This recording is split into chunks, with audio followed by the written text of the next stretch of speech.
नमस्कार। तो आज हम पढ़ने जा रहे हैं रघुवीर सहाय जी की कविता वसंत आया। भारतवर्ष में मुख्य रूप से 6 ऋतुएं पाई जाती है। उन ऋतुओं के नाम हैं वसंत, ग्रीष्म ऋतु, वर्षा ऋतु, शरद ऋतु, हेमंत ऋतु और शीत ऋतु।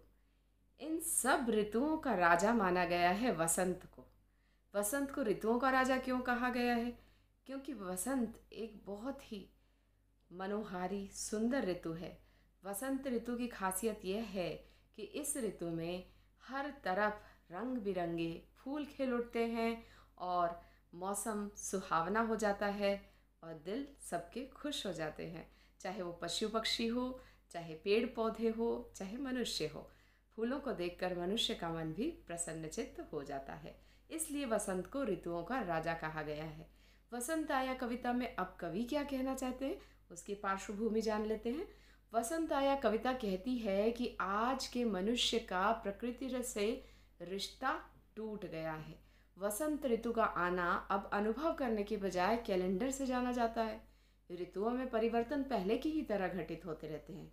पत्ते झड़ते हैं, कपोले फूटती हैं, हवा बहती है, ढाक के जंगल दहकते हैं। यह निशानियाँ बताई है कवि ने यहाँ पर कि वसंत ऋतु में क्या क्या होता है। तो कविता में यही विडंबना अभिव्यक्त हुई है कि मनुष्य का प्रकृति से रिश्ता टूट गया है। जो खूबसूरत ऋतु आनंद और उत्सव मनाने का कारण बनती थी, अब वह ऋतु केवल कैलेंडर से पता चलती है। आँखों से देखकर उस सौंदर्य का बोध या उस सौंदर्य को आज का मनुष्य महसूस नहीं कर सकता, क्योंकि शहरीकरण के कारण उसने होड़ में अपने आंगनों को खो दिया है जहाँ खूबसूरत फूल उगा करते थे। तो आइए आगे हम अपनी कविता की ओर बढ़ते हैं। वसंत आया। वसंत आया। जैसे बहन दा कहती है, ऐसे किसी बंगले के किसी तरु अशोक पर कोई चिड़िया कोकी। चलती सड़क के किनारे लाल बजरी पर चुरमुराए पांव तले ऊंचे तरुवर से गिरे बड़े बड़े पियराए पत्ते। कोई 6 बजे सुबह जैसे गर्म पानी से नहा कर आई हो। खिली हुई हवा आई, फिर किसी आई और चली गई। ऐसे फुटपाथ पर चलते चलते मैंने जाना कि वसंत आया है। और यह कैलेंडर से था मालूम कि अमुक दिन अमुक बार मदन महीने की होवेगी पंचमी। दफ्तर में छुट्टी थी, यह था प्रमाण। और कविताएं पढ़ते रहने से यह पता था कि दहर दहर दहकेंगे कहीं ढाक के जंगल। आम बौरावेंगे, रंग रस गंध से लदे फदे दूर के देश के वे नंदनवन होवेंगे यशस्वी। मधुमस्त पीक भौरे आदि अपना अपना कृतित्व अभ्यास करके दिखावेंगे। यही नहीं जाना था कि आज के नगण्य दिन जानूंगा, जैसे मैंने जाना है कि वसंत आया। तो कवि जो है यहाँ पर इस कविता को हमें देखकर पता चलता है कि ये कविता कथ्यात्मक है। जब हम कविता पढ़ रहे थे ऐसे लग रहा था कि जैसे कोई कथा सुनाई जा रही है, इसलिए इसे कथ्यात्मक कविता कहेंगे, क्योंकि इसमें अंत जो है वह राइमिंग नहीं है, मतलब अंत जो है उसका तुकांत नहीं है। आइए तो अब कविता का अर्थ भी जान लेते हैं। जैसे बहन दा कहती है, ऐसे किसी बंगले के किसी तरु अशोक पर कोई चिड़िया कोकी। अब चिड़िया का कूकना कवि को अपनी छोटी बहन के बुलाने के बराबर लग रहा है। जैसे एक छोटी बहन प्यार से दा बोलती है, वैसे चिड़िया प्यार से आकर अशोक के वृक्ष पर बैठकर आवाज़ लगा रही है। चलती सड़क के किनारे लाल बजरी पर चुरमुराए पांव तले ऊंचे तरुओं से गिरे बड़े बड़े पियराए पत्ते। बड़े बड़े पीले पड़े हुए पत्ते जो बड़े ऊंचे वृक्ष से नीचे गिरे हुए हैं। जब कवि चल रहे हैं तो उनके पैरों के नीचे आने से उनके चुरमुराने की आवाज़ आ रही है।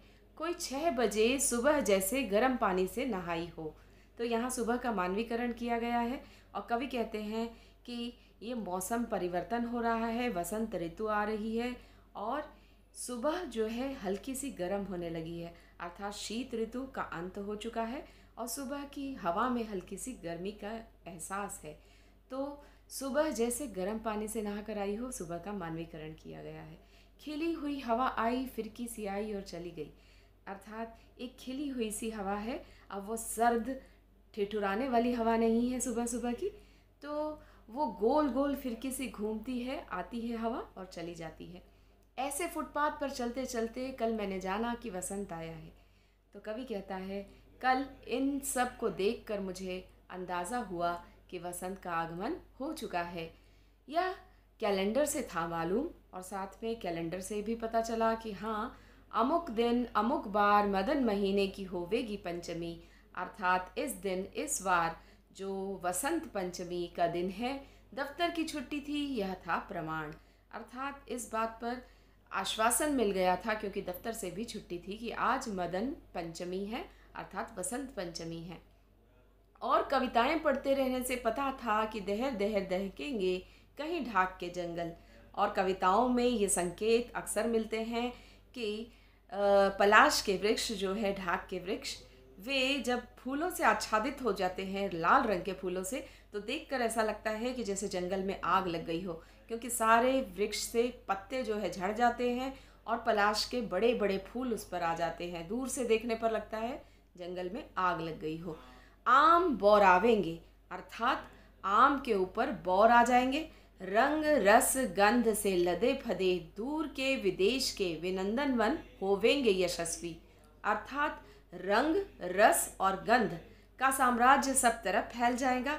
देश विदेश में जो है नंदनवन यशस्वी होंगे। मतलब नंदनवन में रंग रस और गंध, फूल जब खिल जाएंगे तो सब तरफ रंग फैल जाएगा, रस होगा उनका, और उनकी खुशबू हर ओर होगी। मधुमस्त पीक भौर आदि अपना अपना कृतित्व अभ्यास करके दिखाएंगे। अर्थात कोयल और भौरे जो इस फल का, इन फूलों का रस पीकर मदमस्त होकर खुशी के मारे इधर उधर झूमेंगे और सुंदर गीत से अपना कृतित्व, मतलब अपनी कलाकारी करके दिखाएंगे। यही नहीं जाना था कि आज के नगण्य दिन जानूंगा, जैसे मैंने जाना है कि वसंत आया है। तो कवि इस दिन को थोड़ा हीन भावना से देखते हैं और कहते हैं, सोचा नहीं था कि इस तरह के किसी नगण्य दिन में वसंत के आगमन के बारे में जानूंगा।